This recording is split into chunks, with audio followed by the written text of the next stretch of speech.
Also energetically, you always seem to just fill every space you're in with positive energy and creativity too. You are super original, I think, and um, I love that you are a part of our Austin community and prolifically creating day in and day out. So you call yourself a lover, a creator, and an artist. I had trouble getting, I feel like it was like pulling teeth trying to find more of your bio, but then again, sometimes less is more. So is there anything else that you've maybe been working on recently? I saw you had a mixtape, the Aw Yeah mixtape, on Spotify, as well as maybe some other places people can find that. So Ooh, ooh, yay! Oh wow, very cool. Oh, yeah. pretty. I like the cover. Oh, thank Very you, thank simple and elegant. you. Well, tell us about it. Yeah, yeah. So always working on stuff. I'm always trying to figure out better ways to communicate my music and what I do when people ask, and I kind of feel it out and describe it one or two ways. One of two ways. If uh, depending on someone's vibe, I'll either describe my music as a mix between hip hop and singer-songwriter music, or I'll describe it as mystical rap music, Mhm. depending on how, like, if I'm dealing with a hippie or somebody who's maybe a bit more conventional. And I feel like the mystical rap music is one of the best ways to describe it, because my music is essentially about the mysteries of life, and it's also very much about like personal transformation as well as global transformation. So this idea that the best way to change our world is to change ourselves, and to kind of start from that place of self responsibility and learning about ourselves, learning about our nature, learning about how to connect with our own power, with our own truth, with our kind of natural essence and things of this nature. And that gets real like esoteric and very kind of like abstract very quickly. So I like to try to ground it and just communicate to the person that I'm talking with. And I feel like one of the most like universal ways of talking about it is that it is all about love, and it's all about different ways that love shows up in our lives. You can have self-love, you can have love for your family, for your friends. There's many different forms of love, but it's all kind of like driven by that kind of core essence, in a big way. And I feel like there's never any shortage of like challenges to deal with, or kind of like you know uh, pain or suffering in so many different ways, in the world. And I feel like that's a big part of what essentially ended up leading me to being very interested in love, like dealing with different challenges and things in my own life, and through that process seeing like, okay, well, I don't want this, what do I want? And then beginning to make that shift to um, focusing on solutions, given that there's naturally an abundance of problems, if you will.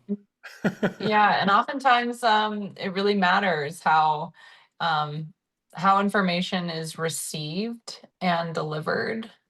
And I think making solutions to problems palatable is a great thing to like change minds and hearts and meet people where they are. And I just find that so much more of a useful and effective dialogue Yeah. than yeah, yeah. I think a lot about like the intelligence of the heart as well, or like when somebody is in their heart, they're in a different kind of place. They're in a different mode of operation than if they're triggered or defensive or upset, or more in their ego, or more thinking about themselves, and more of a defensive kind of place.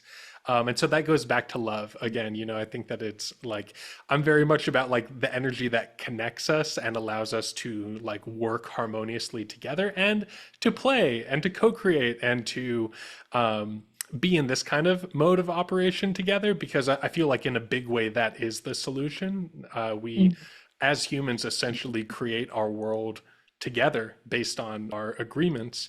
And if we're creating and co-creating from, a place of love, from a place of creativity, from a place of peace or of inspiration or of energies like this, then we're going to make like a way better collective experience for ourselves and each other. And yeah, so it feels like it can sound kind of airy fairy in some ways, but I think it's very practical when you factor in just kind of like core aspects of emotional intelligence, emotional fitness, emotional awareness, Mhm. things of this nature. How do you think the world would be different if we had more people making, art more Mm-hmm. often?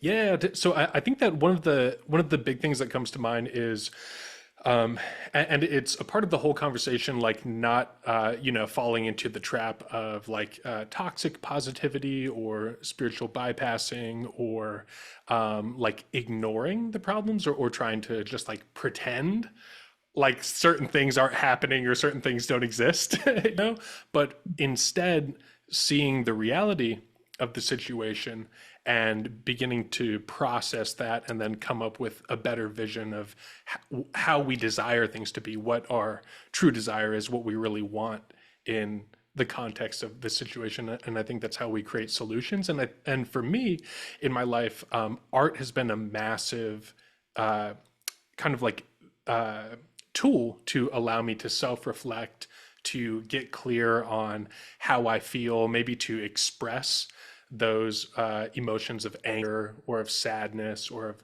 loss or of grief or of anything like that. And through the process of expressing those emotions and getting them out of our bodies, then we're no longer holding on to that energy in the same way, and we're able to access more of our truth and more of our heart and more of our intuition. So I think that through the process of art, we can learn more about ourselves, and we can learn how to cope with and express our various emotions and feelings and thoughts and perspectives, and kind of uncover aspects of ourselves that without the art, we wouldn't have the same kind of context for exploring those aspects of ourselves. I think about comedy as well, and how some of like the greatest comedians in the world have been some of the people who have been able to speak to the most important truths in society while at the same time making it palatable and not entering to that space where you're immediately like triggering and turning people off, but you're able to kind of like, you know, laugh and connect with the truth in some way. So I think that, Yeah, and get away yeah, with some additional, get away with things that you might not have otherwise, too. totally, totally. It's like a safe space to communicate truth. And I think that that's really powerful. And I think that truth is one of the things that changes things in the best possible ways. It's like if we're, you can't fake the funk and just expect everything to be okay. At some point, you got to grapple with reality. Yeah, absolutely. Love that. And there's making art and then there's sharing art, right? And that those can be two very different things. And so I'm curious about do you remember your first public performance? I'm trying to remember. I can definitely share about that. I am curious, and maybe we'll get to this a little bit later. But just for anyone that's watching this later on, I would love for you to talk about the event, WordplayFest coming up, and all of that. I guess we're getting to that a little bit later on. Yeah. Yeah, but thanks for seeding it for sure. Awesome, awesome, cool. Yeah, I'm excited for it, and I'm excited to share it with my community. I think that I'm trying to think. One of the first times I performed in public had to have been in like middle school. I was in this like punk metal band in middle school, just a bunch of my friends. And this goes back to the whole like alchemy of art as well, and like being able to process negative emotions and then connect with kind of like a better vision for the future and things like those were, I feel like, some of the lessons that I was learning as I was writing these like punk metal songs of uh like screaming about all of the things that I didn't like in the world, and like kind of like raging against the machine Yeah. to a degree. um But yeah, it was probably like just playing like house shows in my friend's garage in like middle school. Okay. Do you remember that being scary, like having an audience, and like, is it still something that makes you nervous? Like, yeah. Mm-hmm. Yeah, man, there's I've a lot of thoughts on this. I remember I feel very lucky because one, my dad is a musician as well, so like that had to have played a massive influence. Like I grew up seeing like listening to his music and seeing him perform in front of other people and hearing him play songs and things like that. So having an example of, I think my dad is an awesome, like I love his music and I think it's really awesome. So having a great example from an early age, I think, really helped me. And then, hearing his wisdom and his kind of like feedback in different times and places throughout time. I remember him saying something like, if you have the people's ear, then you should have something to say. And Mhm. that I that love that. that always stuck with me and made me think about like the power of words and the power of like, okay, well, what is it? What do I feel is important to communicate? Um, let me not just like bullshit the whole time or like, you know, waste people's time, but let me, try to speak something meaningful from my heart where I can.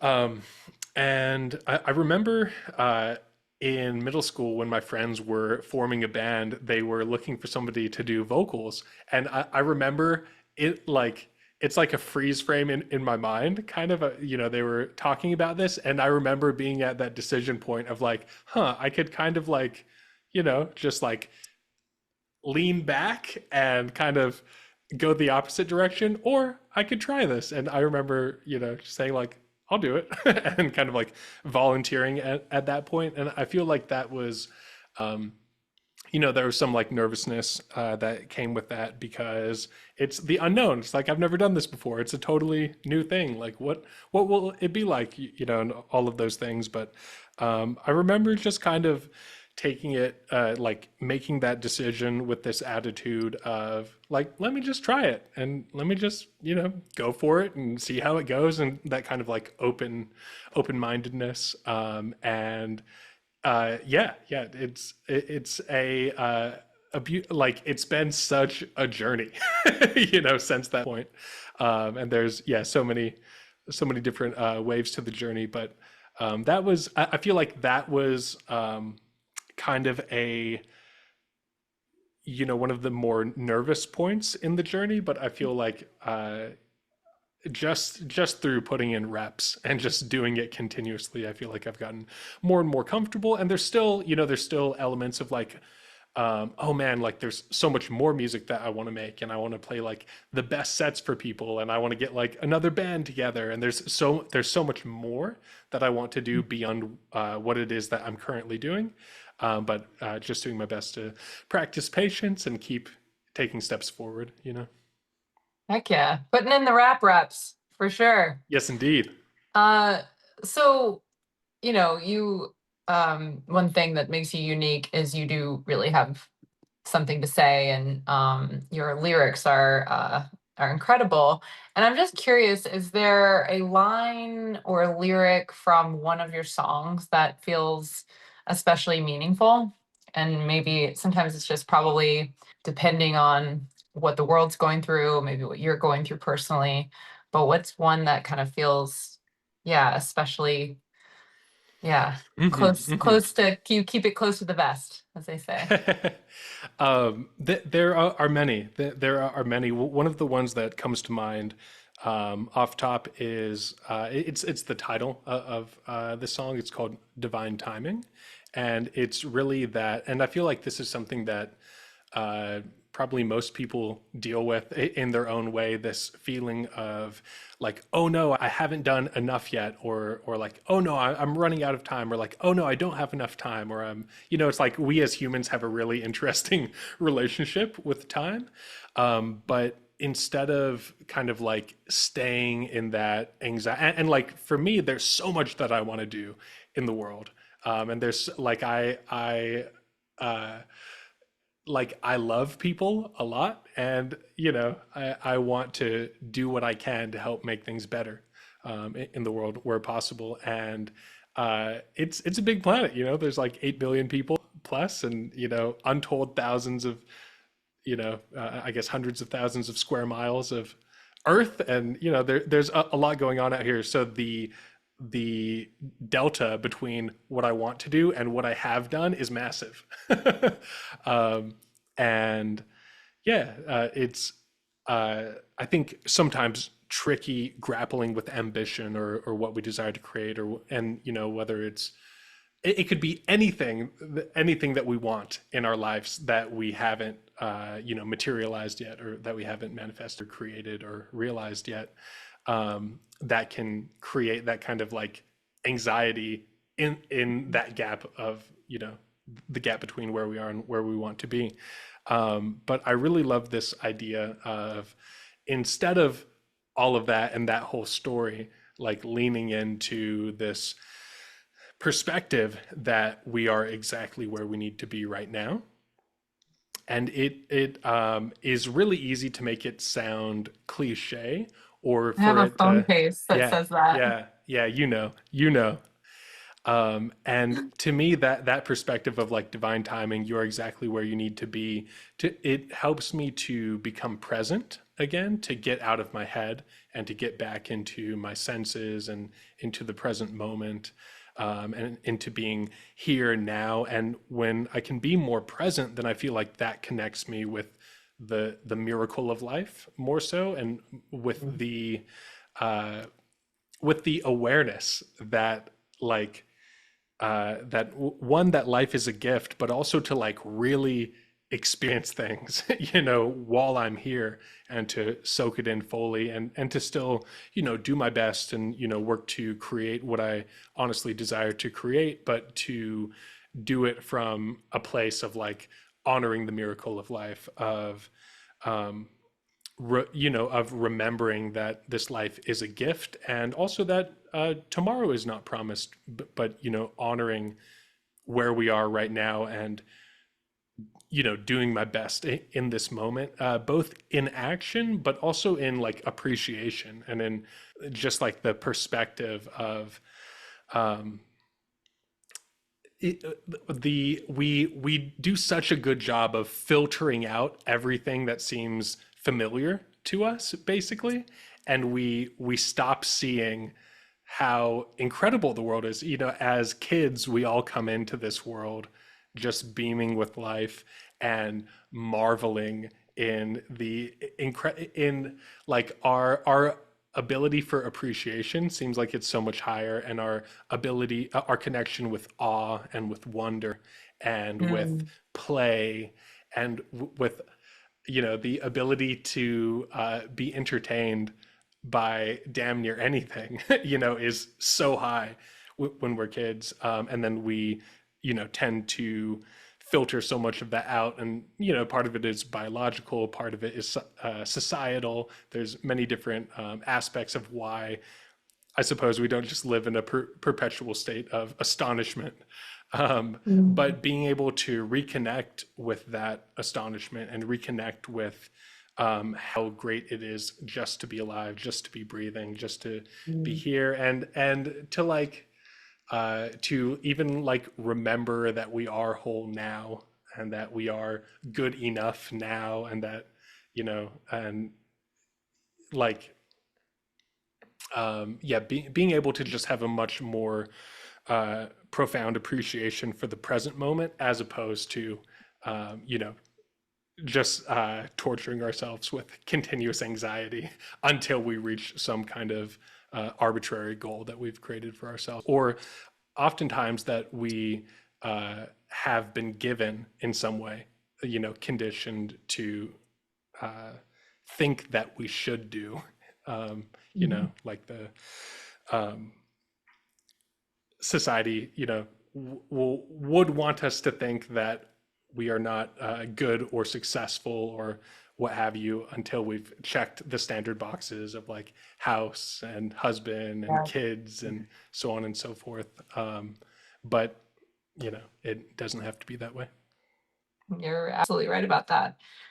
So, I run pun and poetry events. I run these pretty regularly, and a lot of the people that come to our events are successful in, a lot of areas of those life. They've checked some of those boxes, and yet they have this desire to be more seen, I would say, Mm, on mhm, stage, and being able to kind of conquer that fear a little bit more, because it feels great and you can work with the fear, and play with it. And also, if you, I believe, like, if you can um, work with the fear, like, there's nothing left, like, that's might be holding you back. If you somehow are able to play with the fear and kind of associate it with actually doing good in the world, having an impact in someone's life, it's worth taking that risk again, right? So I'm kind of curious, like, how do you balance this idea of, you had mentioned, like, you are good enough as you are, we are whole and we are perfect. But how do you balance that with your art and evolving it and refining it in a way that you feel masterful and you feel like you're honing your craft? mm, Just kind of mhm, curious mhm. how you balance that. Yeah, so for me, I think a lot about like the concept of state management, the ability um, to like take care of myself and put myself in a state of creativity, to like I'm very into like breath work and meditation and healthy habits and stuff like that. And the reason that I like these things is because they give me an abundance of energy. And then when I have an abundance of energy and it's not being taken by any number of things that I could give my energy to, I find myself naturally creating and naturally making music and naturally playing guitar and playing piano and making beats and singing and recording. And so for me, it feels like it's very much a natural expression of myself and it's something that I love to do. It's a way of playing, and as I'm going through the process, I naturally there are things that naturally come up that I want to talk about or share about, or ideas that I want to play with, things like that. And so I think about it very much in the context of like charging up and then channeling that energy into uh, creativity, essentially, into creating something beautiful. And that could be in the musical context, but there's also other areas of my life that are really important to me as well, like taking care of my family and the important people in my life, and taking care of my physical health and my mind, and learning and growing it as a human. And so I think that for me, continuing with that process and continuing to be mindful of what kind of mental emotional state I'm in, and taking good care of myself so that I can get back into a state of overflow, or into a place where I feel like I have an abundance of creative energy, and then reconnecting with the things that are important to me, and channeling that energy into positive and progressive action in those categories that are important to me. And it's like a day goes by pretty quick, so I feel like it gets back to reps in a big way, and patience, and like taking good care of myself, taking steps forward every day, and being patient, and also continuing to connect my appreciation for my life and being grateful for what I do have now, and all of these things. Um, I'm thinking about, I don't know if you know this guy Earl Nightingale at all, but he's one of like the um, Name sounds great familiar. authors in the personal development space. He says something like, we tend to value everything that we pay money for, but what's funny is that everything that's truly valuable in life came to us free. Our mind, our bodies, our relationships, the humans, like the things that are the most important, you can't buy. um, and so continuing to like remind myself of that and stay grateful for the people in my life and so on and so forth, that all feels really good. When I can remember to like chill out, and so like for instance, I'm working on a project right now to create and release 100 tracks, and the Oh Yeah mixtape came out of that, and there's other projects that are coming out of that. Love And that. to me it feels very much like a practice, and you mentioned the idea of mastery. And I feel like the gaining mastery in anything, it seems to me, requires patience, and it requires dedication and persistence and discipline and so forth. And to me it also feels very much like it requires our ability to manage our state of being well, because the energy that we bring to something matters. And if we're able to take good care of ourselves and show up in an empowered state, in a beautiful state, in an energetic state, in a creative state, then we're going to be engaging with whatever we're doing in that kind of way. And that's going to lead to much better results than if we're um, in tired, hungover, depressed, upset, anxious, whatever uh, kind of suffering state that we could be in. um, and it feels, my 100 tracks project feels like one, and it's part of kind of like other projects that I'm working on in the context of my music business as well. um, but it feels kind of like an environment for those principles and for those aspects of discipline to come into play, and for me to practice those things, and to keep moving forward on them. And then there's an element as well that I feel like is relevant to all of this, which is that element of showing up in service, like trying to. There's a couple of things that I think about here. One is like, when I'm making music, music is so personal because it's my, how to say, to me, it feels like it's my truth in a big way. And it feels like it's part of my responsibility to access my truth in the best ways that I can, and to communicate my truth in the best ways that I can. And then when I'm, performing live, or when I'm when I'm posting to social media, or doing shows or live streams, or what have you, when I'm in that context, then I'm thinking about that's, kind of like the delivery and the communication. And I always do my best to be like service oriented, as much as I can, in that way, to, uh, to show up and try to give people something that's of value to them, as opposed to like, I don't want to make it about me, or like it's really easy to go into like a gnarly ego spiral, and that's not good for anyone.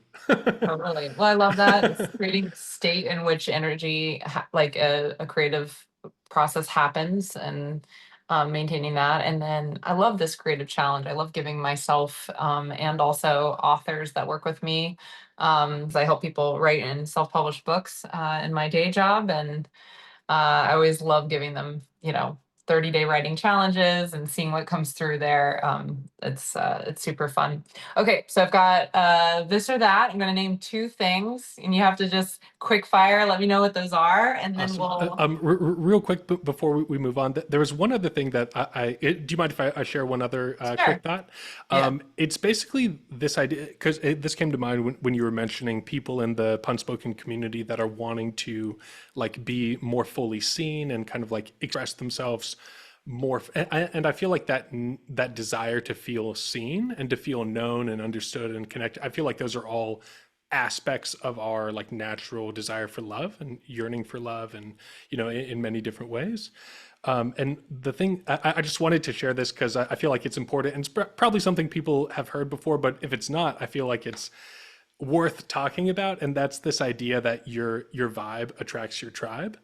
And Mhm. so though it can feel kind of like vulnerable and scary to tap into our truth, for one, and then to also express our truth, I feel like it's mandatory because otherwise we'll spend our lives basically presenting a version of ourselves to the world that's not the real us, and then we'll continually be disappointed that we don't feel seen for who we really are, but we haven't been expressing who we really are to the world. And so I would just encourage people, in the best way that they can, for whatever it's worth, to to find that place where they can tap into their truth and express their truth and begin, kind of communicating that truth on a consistent basis, because then that's what, can attract the best friends in our lives, the best intimate relationships in our lives, the best communities, the best experiences, all of these things that are really a more like beautiful and true expression of ourselves. I feel like all of those things come to us in some way by authentically communicating, our truth to the world. Absolutely. Well said. Okay, you want to play my little game Let's do just for that? Okay. it. All right. It'll be like kind of rapid fire, and then we'll talk about WordplayFest and what we can expect there. And then we'll wrap. Great. Okay. WRAP. Okay. So puns or poetry? Mm. Poetry. Oh, puns are so good though. But I'm gonna go poetry. I'm gonna go poetry. Rap or ballad? Rap. Muse Museum or nature? Ooh, nature. Come on now. Okay. Perform in a private show or park pavilion? Hmm. I'm gonna go Park Pavilion. Okay. Attend a private indoor show or park pavilion? I'm staying at the park. Okay, you stay at the park. Okay, that's what I thought you might. Coffee or tea? Hmm. Tea. I think the world needs more peace. Okay. Comedy or track? L-theanine. L-theanine. Okay, L-theanine. Yeah, it helps with your sleep too, I hear. Um, Comedy or tragedy? Comedy. Barefoot or shoes? Shoes. I, I uh I'm always reminded of those little stickers that are in the grass. They're so painful. Absolutely, agree with you there. Okay, for a presentation, slides or no slides? I'm gonna go no slides. All right. All energy. All energy. All right. Writing, handwritten or typed? Typed, more efficient. Oh, handwriting is very nice though. Oh, that's hard. That's hard. I'm gonna go typed. Okay. And drawing or painting? Drawing. Okay. That's all I have. Is there one that you can think of that would be fun that you want to answer? Hmm. What's for whatever reason, what's coming to mind for me is group hug or crowd surfing. Group hug. I think there's a lot less danger involved in that. Totally, totally, way safer. I'm also really tall, so I feel like it would require like a lot of people for me to crowd surf. Yeah, yeah. And that you're the same? Yeah, yeah, yeah. I like crowd surfing, but love a group hug. Right on. Well, I guess it's different for musicians because it's like I don't know. I could imagine that being a very exciting moment to crowd surf after like a great If show. if you end up crowd surfing at WordplayFest, I won't be mad.